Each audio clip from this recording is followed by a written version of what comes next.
in which our lovers begin to learn the consequences of their actions.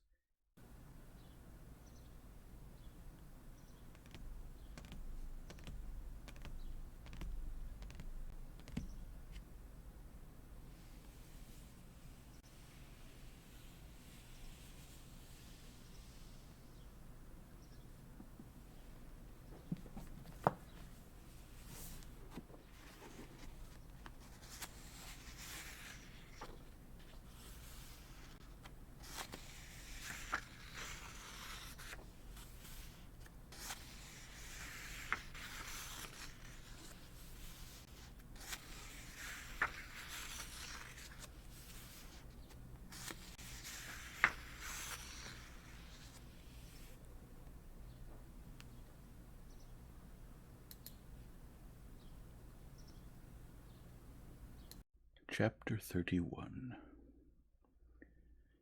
Having run halfway down the stairs, Levine heard the familiar sound of a little cough in the front hall, but he did not hear it clearly because of the noise of his footsteps, and hoped that he was mistaken.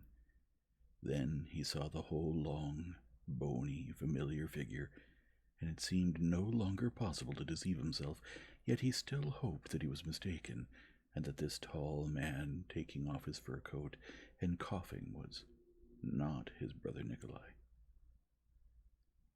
Levine loved his brother, but being with him was always a torment. Now, under the influence of the thought that had come to him and of Agafya Mikhailovna's reminder, he was in a vague, confused state, and the imminent meeting with his brother seemed especially difficult. Instead of a cheerful, healthy stranger for a guest, who he hoped would divert him in his state of uncertainty, he had to confront his brother, who understood him thoroughly, who would call up all his innermost thoughts, would make him speak his whole mind, and that he did not want. Angry with himself for this nasty feeling, Levine ran down to the front hall. As soon as he saw his brother up close, this feeling of personal disappointment vanished at once, and was replaced by pity. Frightening as his brother Nikolai's thinness and sickliness had been before, he was now still thinner, still more wasted. He was a skeleton, covered with skin. He stood in the front hall, twitching his long, thin neck and tearing his scarf from it, and smiled with a strange pitifulness. Seeing the smile, humble and obedient, Levine felt his throat contract spasmodically. "You see, I've come to visit you," Nikolai said in a dull voice, not taking his eyes off his brother's face for a second. "I've long been wanting to, but I wasn't feeling well. Now I'm much better," he said, wiping his beard with big, thin palms. Yes, Levine replied, and he felt still more frightened when, as he kissed him, his lips felt the dryness of his brother's body, and he saw his big, strangely glinting eyes up close. A few weeks earlier, Levine had written to his brother that, following the sale of a small, as yet undivided portion of their inheritance, he was now to receive his share, about 2,000 rubles. Nikolai said that he had come to receive the money, and above all, to visit his own nest, to touch the soil in order to gather strength, as mighty heroes do, for future action. Despite his increasing stoop, despite his striking thinness in view of his height, his movements were, as usual, quick and impetuous. Levine led him to his study. His brother changed with particular care, something he had never done before, combed his sparse straight hair, and, smiling, went upstairs. He was in a most gentle and cheerful mood, as Levine had often remembered him in childhood. He even mentioned Sergei Ivanovitch without anger. Seeing Agafya Mikhailovna, he joked with her and asked about the old servants. The news of the death of Parfen Denisitch had an unpleasant effect on him. Fear showed in his face, but he recovered at once. "Well, he was old," he said, and changed the subject. "So I'll live with you for a month or two, and then to Moscow. Miagov has promised me a post, and I'll be going into the service. Now I'll arrange my life quite differently, he went on. I sent that woman away. Maria Nikolaevna? Why? What for? She's a nasty woman. She caused me a heap of troubles. But it did not say what those troubles were. He could not say that he had chased Maria Nikolaevna out because the tea was weak, and above all because she looked after him as if he were an invalid. And then, in general, I want to change my life completely now. I've certainly committed some follies, like everybody else, but money is the least thing. I'm not sorry about it. As long as there's health, and my health, thank God, has improved.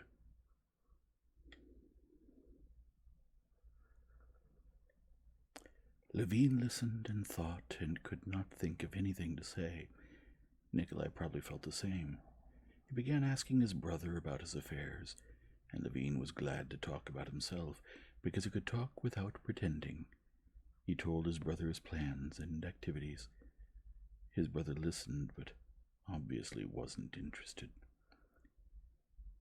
These two men were so dear and close to each other that the slightest movements, the tone of the voice, told them both more than it was possible to say in words. Now they both had one thought, Nikolai's illness and closeness to death, which stifled all the rest. But neither of them dared to speak of it, and therefore everything else they said, without expressing the one thing that preoccupied them, was a lie. Never had Levine been so glad when an evening ended and it was time to go to bed. Never, with any stranger, on any official visit, had he been so unnatural and false as he had been that day, and his awareness of and remorse for this unnaturalness made him more unnatural still. He wanted to weep over his beloved dying brother, and he had to listen and keep up a conversation about how he was going to live. As the house was damp and only one room was heated, Levine had his brother sleep in his own bedroom, behind a screen.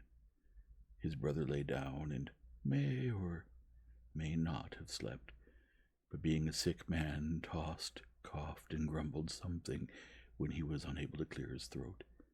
Sometimes, when his breathing was difficult, he said, "Ah, my God." Sometimes, when phlegm choked him, he said vexedly, "Ah, the devil." Levine lay awake for a long time listening to him. His thoughts were most varied, but the end of all his thoughts was one: death. Death, the inevitable end of everything, presented itself to him for the first time with irresistible force. And this death, which here in his beloved brother, moaning in his sleep and calling by habit without distinction, now on God, now on the devil, was not at all as far off as it had seemed to him before. It was in him, too. He felt it. If not now, then tomorrow. If not tomorrow, then in 30 years. Did it make any difference? And what this inevitable death was, he not only did not know, he not only had never thought of it, but he could not and dared not think of it. I work, I want to do something, and I've forgotten that everything will end, that there is death. He was sitting on his bed in the dark, crouching, hugging his knees and thinking, holding his breath from the strain of it. But the more he strained to think, the clearer it became to him that it was undoubtedly so, that he had actually forgotten, overlooked in his life one small circumstance, that death would come and everything would end, that it was not worth starting anything and that nothing could possibly be done about it. Yes, it was terrible, but it was so. Yet I am still alive. And what am I to do now? What am I to do? He said in despair. He lit the candle, got up carefully, went over to the mirror, and began to examine his face and hair. Yes, there were gray hairs on his temples. He opened his mouth. The back teeth were beginning to go bad. He bared his muscular arms. Yes, good and strong. But Nikolinka, who was lying there breathing with the remains of his lungs, had also had a healthy body once, and he suddenly remembered how, as children, they had gone to bed at the same time and had only waited for Fyodor Bogdanich to leave before they started throwing pillows at each other and laughing irrepressibly, so that even the fear of Fyodor Bogdanich could not stop this overflowing and effervescent consciousness of life's happiness. And now, this crooked and empty chest, and I, not knowing what will become of me, or why. Ah, the devil! What's this pottering about? Why aren't you asleep? His brother's voice called to him. I don't know. Just insomnia. And I slept well. I don't sweat now. Look, feel the shirt. No sweat. Levine felt it, went behind the partition, put out the candle, but did not sleep for a long time. He had just partly clarified the question of how to live when he was presented with a new, insoluble problem. Death. So he's dying. So he'll die toward spring. So how can I help him? What can I say to him? What do I know about it?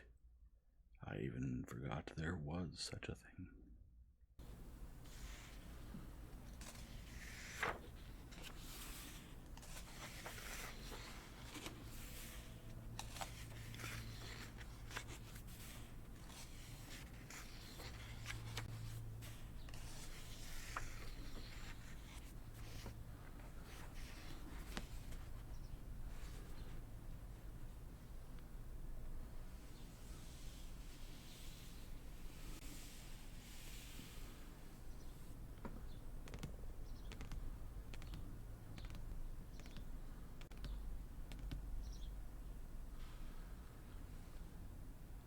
If you enjoy this format, please leave a like and subscribe and return tomorrow for the next chapter.